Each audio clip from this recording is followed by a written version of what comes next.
Jeżeli myślicie, że katastrofa na Titanie z udziałem implozji była jedną z tych najtragiczniejszych, to musicie wysłuchać tej historii.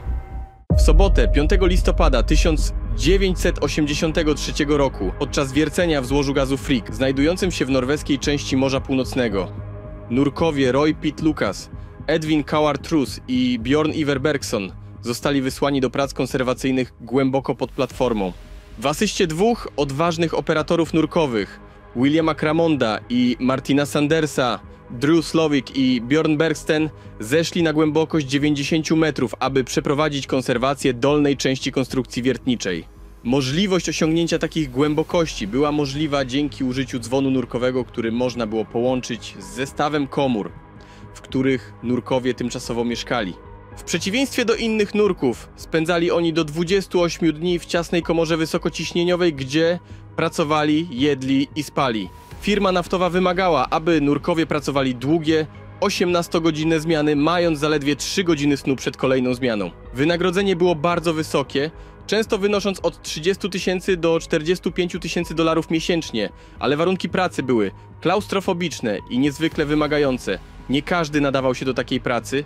Platforma wiertnicza wymagała od setek członków załogi bardzo intensywnej pracy w tym samym czasie, ale nikt nie przewidział tego, co miało się wydarzyć. Rutynowe procedury 4 nurków wkrótce zamieniły się w koszmar, gdy weszli do komór mieszkalnych pod ciśnieniem. Komory dzwonu składały się z komory pierwszej, komory drugiej, kapsuły ratunkowej, przymocowanej na górze łodzi ratunkowej oraz przejścia, które było połączone z dzwonem nurkowym.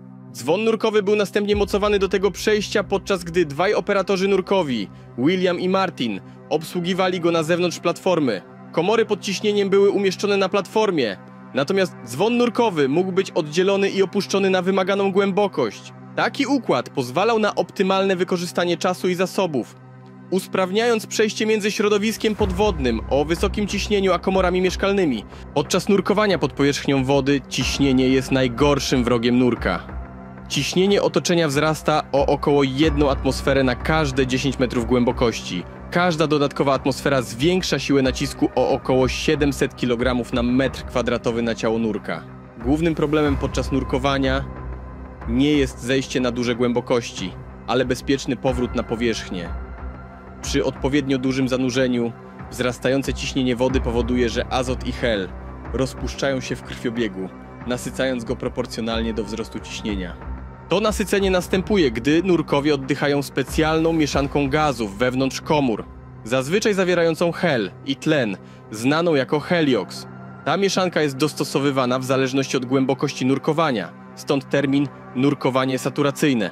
Jeśli nurkowie wynurzą się zbyt szybko, szybkie uwolnienie ciśnienia prowadzi do choroby dekompresyjnej, znanej także jako choroba Kessonowa.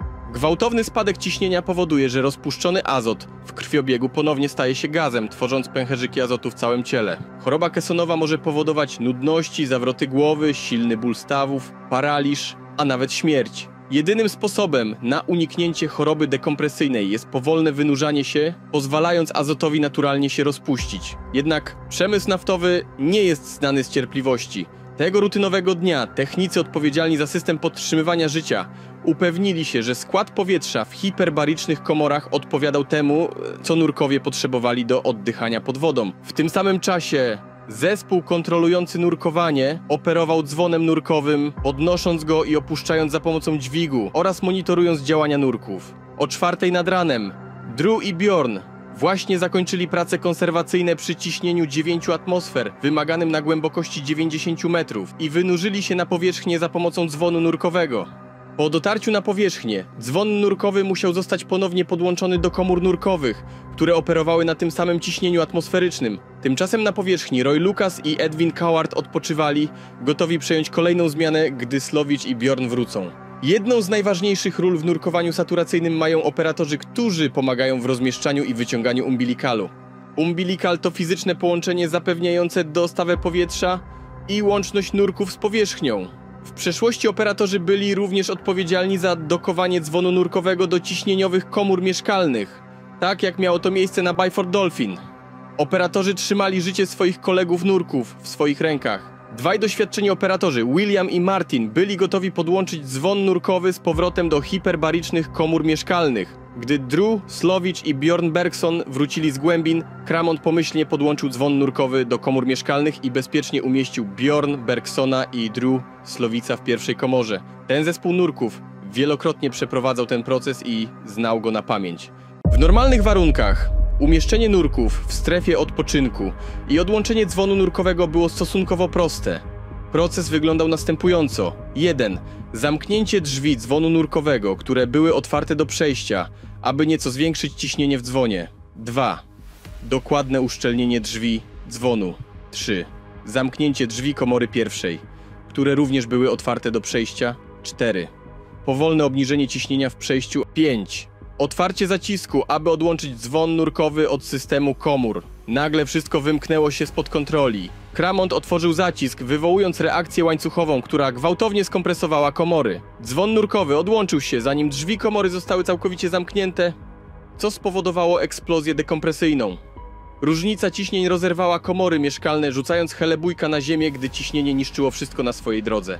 Ciśnienie wewnątrz dzwonu natychmiast zmieniło się z 9 atmosfer, jakie panują na głębokości 90 metrów pod wodą, na 1 atmosferę, co odpowiada ciśnieniu atmosferycznemu na powierzchni.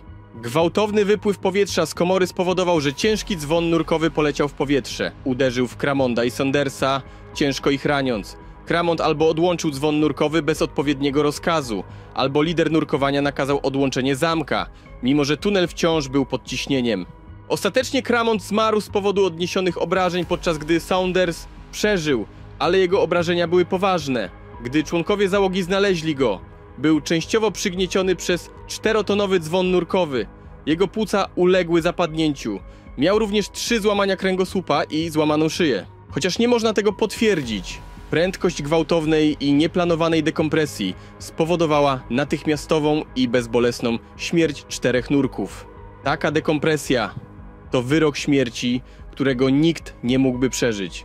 W przeciwieństwie do niedawnej katastrofy Ocean Gate, wypadek na Byford Dolphin nie sprawił, że ciała nurków zniknęły w morzu. Jednak świadomość tego, co dokładnie przydarzyło się tym nieszczęsnym duszom, daje niewielkie pocieszenie w obliczu makabrycznych obrazów tortur, jakim poddano ich ciała, które można znaleźć w oficjalnych raportach z tego wypadku. Nurkowie nigdy nie zdążyli zdać sobie sprawy, co się stało, ani odczuć strasznych efektów swoich przerażających zgonów.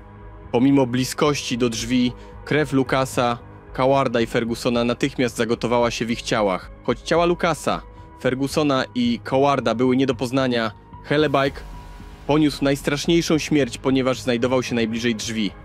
Równoważenie ciśnienia spowodowało, że drzwi do komory pierwszej częściowo się zacięły, co spowodowało, że jego ciało zostało wepchnięte przez mały półksiężycowaty otwór o szerokości 60 cm z ogromną siłą 25 ton. Na początku ludzie szybko obwiniali załogę o potencjalne nieporozumienia lub błędy proceduralne jako przyczynę wypadku. Załoga wielokrotnie pracowała ponad 12 godzin, więc łatwo mogło dojść do pomyłki. Jednak nikt nie mógł wskazać dokładnych czynników, które spowodowały błędne odłączenie systemu i narażenie wszystkich na tak straszliwą śmierć.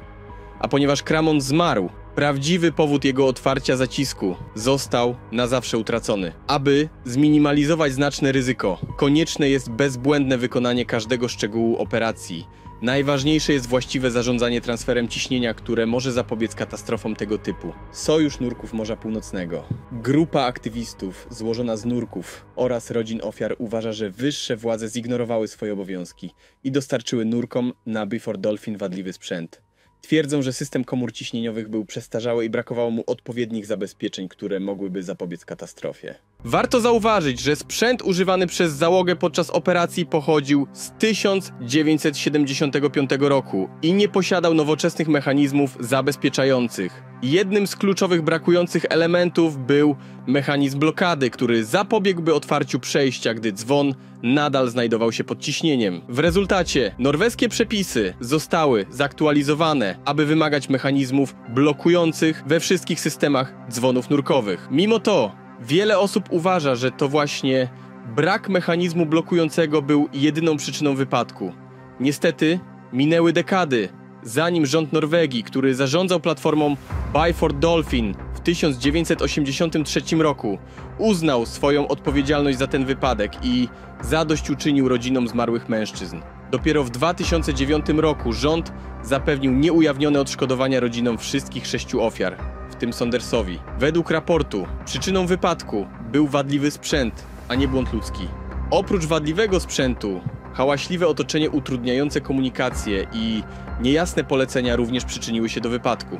W 2016 roku platforma Byford Dolphin została wycofana z eksploatacji, kończąc tym samym swoją działalność w przemyśle naftowym i gazowym.